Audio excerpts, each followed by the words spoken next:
Hello, I'm Jonny Varma, and today I'm with 10-Minute Medicine, and we're going to go over how to prescribe IV fluids, particularly looking at what you need to know for FY1.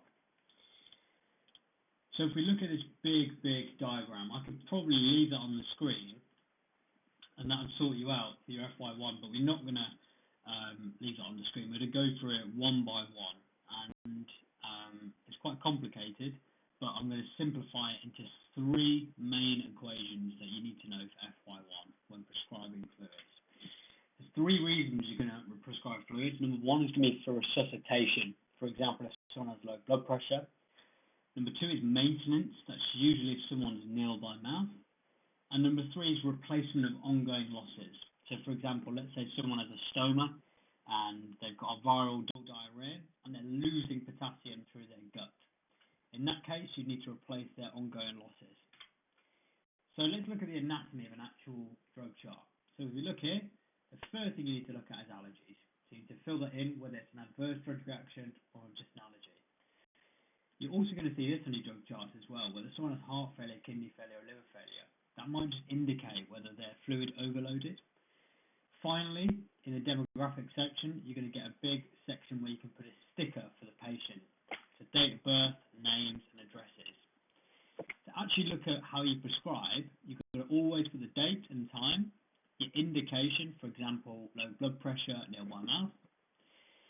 Also put the fluid type, for example, the Hartmann's or if it's saline, volume, whether you add anything, rate, route, and then prescriber's name.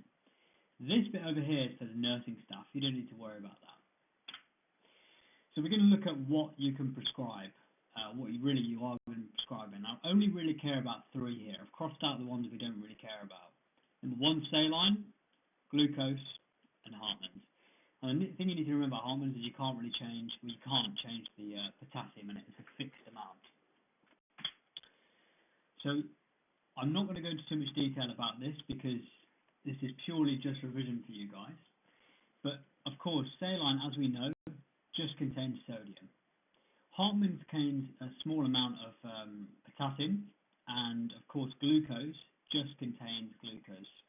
The one thing that I always forgot is that glucose is a fluid as well. So if you are giving someone a litre of 50 grams of glucose, that still counts a litre towards their overall intake of fluid, and that's really important to remember, even though it's glucose. So what can we add potassium to? So it's available in 20 millimoles or 40 millimoles. Now I'm going to keep it very simple. You can add it to saline or you can add it to glucose. As we said before, Hartmann's is fixed, so you can't add potassium to Hartmann's. Moving on, number one, resuscitation. So as I said before, there are three equations I'm going to really give you. And the first one, which you all be familiar with, is this one here. Saline 500 milliliters stat. In the NICE guidelines, it says use crystalloids when someone needs to be resuscitated. So, for example, let's say someone has low blood pressure of 90/60. Some people, especially when I was in F1, tend to be a bit tame with fluids. They tend to just push 250 milliliters. But in a normal, fit and healthy 70-year-old man, for example, there is no reason why you shouldn't give the 500 milliliters. As you probably know, the reasons why you might give 250 is if someone's fluid overloaded. So if they have CCA, for example. So just remember, 500 milliliters stat for saline if someone needs to be resuscitated, for example, low blood pressure. So if we put this on an actual drug chart, it'll look exactly like that. Low blood pressure, saline, 500 milliliters. You cross this bit out because you're not going to add anything. Stat, IV, and then your signature. And the rest of this bit will already be filled in. You can also use Hartmann's. People, it's really your preference. You don't have to give saline if you don't want to. If someone's got high potassium, for example, you're not going to give Hartmann's because it contains potassium. So these are things that should be going through your mind. But mainly, you're going to use the crystalloid saline. After the 500 milliliters, if someone has low blood pressure, I'd probably give them a bag over 6 hours as well. Now, the reason I do this is because if you've got someone who's got low blood pressure, which is chronic, for example, and you've given them a 500 bolus and it doesn't quite sort them out and it only pushes them slightly, you want something extra on top. And the reason we give it in 6 hours, because when you're replacing ongoing losses, you give fluids over 4 to 6 hours instead of 8 to 10 hours, as you might remember from medical school. So for maintenance, the only time I really give maintenance is for when patients are nil by mouth. I'm going to be honest with you. I rarely give it any other time. So let's go over the basics once more. What does a normal person need in 24 hours? I will keep it very simple. They need 25 to 30 ml kg of fluid, 1 millimole per kg of sodium, 0.5 millimole per kg of potassium, and then 1 gram per kilo of glucose. So effectively a 70 kg man, 2 litres of fluid, 70 millimoles of sodium, 35 millimoles of potassium, and 70 grams of glucose.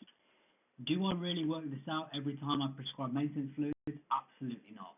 As I said, there are 3 equations you really need to know, and the second one is this one. 0.9 saline and dextrose.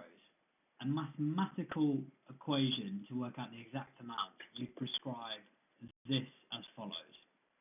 Now, in real life, do people prescribe that? Not really, and I'll tell you why in a moment. But if we look at this one, nil by mouth, saline, a litre. You added potassium because they need about 70 millimoles per day. Over 10 hours, because a maintenance fluid should be given between 8 and 12 hours. You're going to give them IV, and then you're going to give them some glucose as well with potassium. And overall, as we look at that previous equation, that kind of adds up to our right amount. Now, as I said, in real life, as an FY1, do I really prescribe this? No. I usually prescribe this, which is Hartmann's 1 litre 10-hourly IV and another Hartmann's.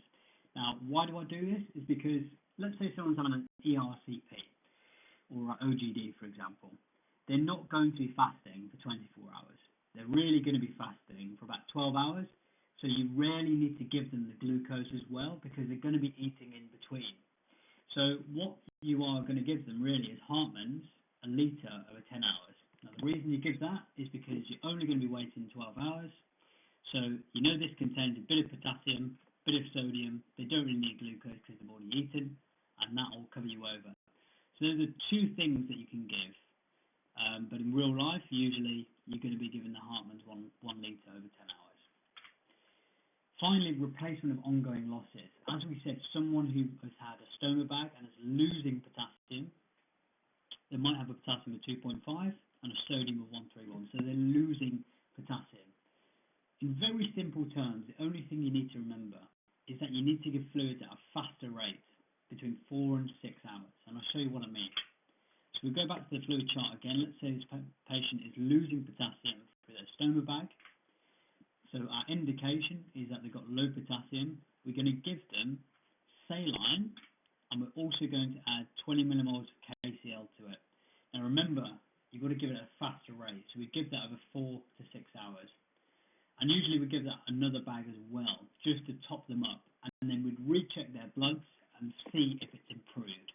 So that's your 3rd equation there, which kind of looks at replacing ongoing losses. Okay? So in summary, that was quite a lot of information. But if there was 3 things I want you to take away from this talk. Number 1 is resuscitation. 0.9% of saline, 500 millilitres, stat, IV. Okay? That's someone with low blood pressure or someone who needs resuscitation. Number 2, someone who's nil by mouth, but only usually for 12 hours or so. You're going to give them a litre of Hartmann's over 10 hours, and you're going to give that IV. And then finally, someone with replacement of ongoing losses. Let's say they have low potassium. The main thing you need to remember is you do add potassium, 20 millimoles, depending on how low it is. Then you give that over 6 hours. The reason we get it over 6 hours is we need to give it a bit quicker than a maintenance bag. And that's it. That's prescribing IV fluids in 10 minutes. Thank you very much, guys.